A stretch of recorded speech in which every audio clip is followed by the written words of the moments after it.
Jangan lupa like, comment, and subscribe. Assalamualaikum warahmatullahi wabarakatuh. Di sini saya akan mengajarkan tugas ujian komprehensi dari dosen pengampu Dr. Ali Murtado, MSI.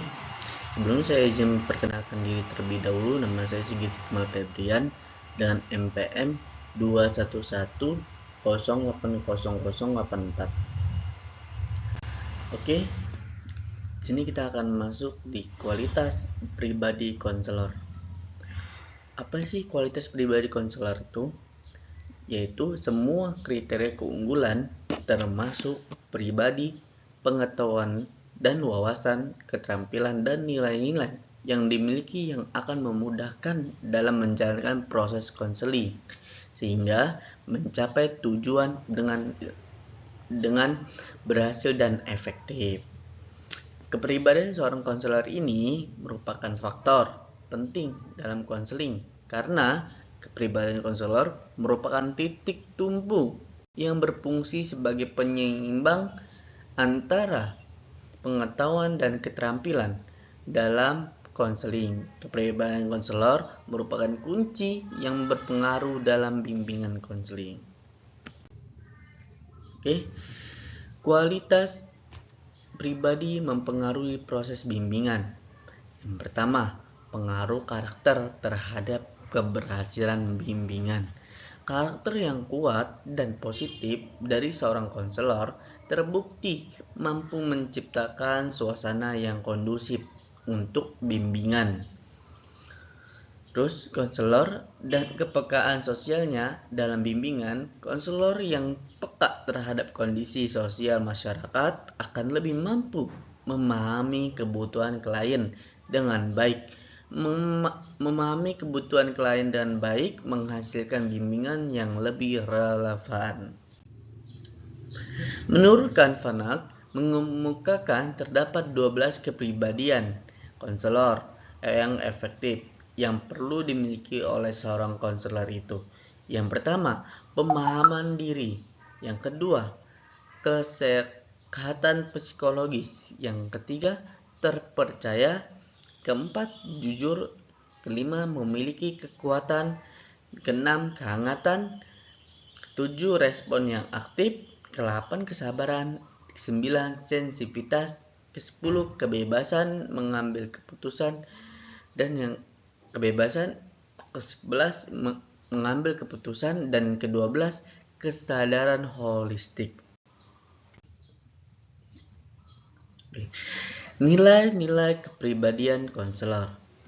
Ada beberapa nilai-nilai yang dapat diserap oleh calon konselor sebagai pembentukan kepribadian yang ideal adalah beriman dan bertakwa kepada Tuhan Yang Maha Esa, menghargai dan menjunjung tinggi nilai-nilai kemanusiaan,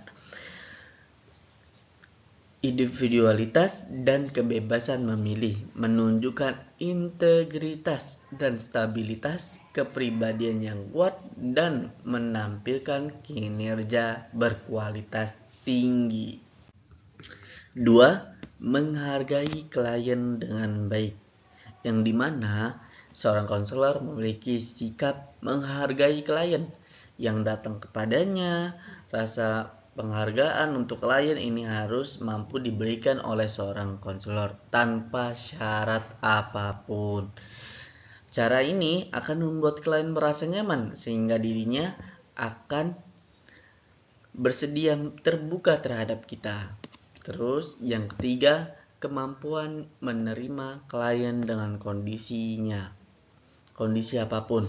Selain menghargai, seorang konselor juga harus menerima klien yang datang kepadanya apapun keadaan klien dan seberat apapun permasalahan yang dihadapi oleh klien. Dalam hal ini, menerima klien setidaknya ada 2 unsur yang sering kali dipakai, yakni pertama, konselor bisa berhak untuk tetap membiarkan adanya perbedaan antara konselor dan juga klien. Kedua, konselor harus memahami bahwa pengalaman yang akan dilalui klien nantinya adalah pengalaman yang penuh dengan pembinaan, perasaan, dan juga perjuangan. Terus keempat, memiliki kemampuan memperhatikan klien. Jelas bahwa konselor harus memperhatikan klien dengan baik, dengan detail, terutama untuk masalah yang sedang dihadapi. Ini artinya seorang konselor harus memiliki keterampilan untuk dapat mengamati klien dengan cara konselor mampu mengetahui inti dari permasalahan serta perasaan dari klien yang datang. Kelima, mampu menciptakan suasana yang akrab dan harmonis. Suasana yang akrab sangatlah penting selama konseling karena akan membuat klien merasa rileks dan juga santai. Jika konselor dapat memperhatikan klien dengan baik, maka konselor dapat menciptakan suasana yang akrab dan santai. Suasana yang akrab dan santai ini dengan sikap dan karakteristik klien, dengan keakraban dan suasana yang harmonis, klien akan merasa sangat nyaman. Di mana nantinya klien akan terbuka terhadap kita karena klien sudah merasa nyaman dan tenang, tidak perlu mengkhawatirkan hal-hal yang akan terjadi nanti. 6.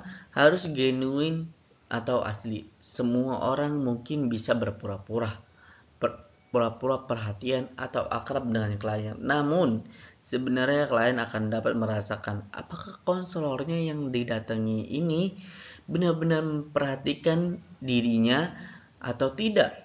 Mungkin ada beberapa konselor yang menjadi panutan mahasiswa. Kelak mereka ingin menjadi seperti konselor tersebut. Sebenarnya sah-sah saja mengambil sisi positif dari apa yang dilakukan oleh konselor lain. Tapi setiap konselor pasti memiliki stylenya sendiri-sendiri. Begitu pula dengan mahasiswa yang nantinya akan menjadi konselor. Jadi akan lebih baik jika mahasiswa mengenali dirinya sendiri terlebih dahulu untuk menemukan apakah keunikan yang dimilikinya dan seperti apa gayanya nanti untuk konseling. Yang ketujuh, harus terbuka. Ini yang penting. Selain klien yang harus terbuka kepada konselor, konselor pun sebaliknya harus terbuka kepada klien. Tak ada salahnya konselor pun terbuka kepada klien tentang segala sesuatu, terutama yang berkaitan dengan permasalahan yang dialami oleh klien. Terus, keterampilan komunikasi efektif dalam konseling itu ada 3. 1. Membangun hubungan yang positif dengan klien. Dalam bimbingan konseling, penting bagi konselor untuk membangun hubungan yang positif dan saling percaya dengan klien agar proses konseling dapat berjalan dengan baik. 2. Memahami bahasa tubuh klien secara mendalam. Konselor yang baik harus dapat menangkap bahasa tubuh klien untuk memahami kondisi emosional, kebutuhan mereka yang tidak diungkapkan secara verbal. 3. Teknik berkomunikasi yang jelas dan terbuka. Komunikasi yang jelas dan terbuka sangatlah penting dan mampu membantu klien untuk merasa nyaman dan terbuka dalam menyampaikan masalah mereka. Membangun hubungan yang kuat antara konselor dan klien. Keterampilan interpersonal dalam konseling, konselor perlu mengembangkan keterampilan interpersonal untuk membangun hubungan yang kuat dan saling percaya terhadap klien. Hubungan konselor yang membentuk kepercayaan klien. Timbulnya rasa saling percaya konselor dan klien sangatlah penting untuk proses bimbingan dan keberhasilan konseling. 3. Menghadapi tantangan dalam hubungan konseling. Sikap konselor dalam menghadapi berbagai tantangan dapat mempengaruhi hubungan yang terjalin dengan klien. Terus ada dasar-dasar etika dan integritas dalam praktik konseling yang profesional. Dasar etik dan dalam bimbingan konseling, pemahaman etika adalah fundamental bagi konselor yang membantu menjaga integritas dan kepercayaan dalam praktik mereka. Terus pengaruh dari etika terhadap kualitas konselor, etika yang kuat akan membantu konselor menjaga profesionalisme dan memberikan penanganan yang tepat pada klien. Kesimpulannya, kualitas pribadi seorang konselor sangat menentukan efektivitas dalam memberikan bantuan kepada klien. Seorang konselor perlu memiliki empati yang mendalam untuk memahami perasaan dan perspektif klien, disertai kemampuan mendengar yang aktif. Integritas dan kejujuran adalah landasan menjaga kepercayaan klien terhadap konselor. Selain itu, kesabaran, terbuka kepikiran, dan non-judgmental attitude memungkinkan konselor untuk menerima klien apa adanya. Kemampuan menjaga kerahasiaan, stabilitas emosional, dan profesionalisme juga menjadi elemen-elemen penting dalam membangun hubungan konseling yang sehat dan produktif. Dengan kualitas-kualitas ini, konselor dapat membantu klien mencapai pemahaman dan solusi perubahan positif yang diinginkan. Oke, terima kasih. Segitulah penjelasan saya tentang kualitas kepribadian konselor. Wabillahi taufiq wal hidayah. Wassalamualaikum warahmatullahi wabarakatuh.